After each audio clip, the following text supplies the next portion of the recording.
Divoting is quite an easy process, but often overlooked on sports turf surfaces.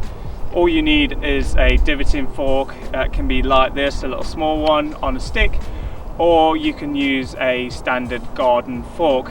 All we're trying to do during divoting is we're covering the surface, trying to repair any damage created by players' boots or any sort of ruts within the surface. Obviously the main benefits there are, the playability, but also the safety for the players, ensuring that we're trying to prevent any sort of ankle injuries, any knee injuries, but at the same time we want to ensure that the play is happening at a good level, and then it all goes back to the spectators and making sure that the enjoyment there is across the sport for everyone to see.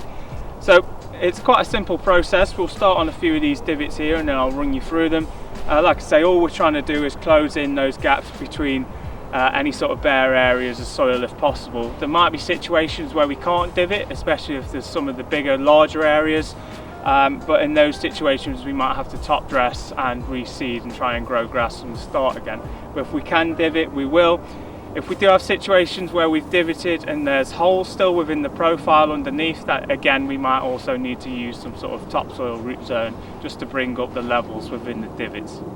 So we've got a pretty bog standard divot here. We can see there's been a slide of some sort with the player's boots, and all we're trying to do is move that turf, that ryegrass, back into that divot and try and level it out.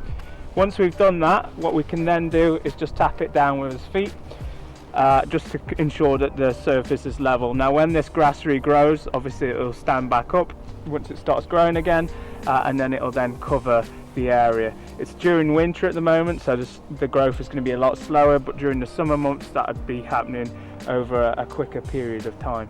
So now I'm going to do a quick demonstration of divoting where I'm moving that turf from around the edges towards the centre, so that's from all sides to ensure that we get a nice even coverage over the divot.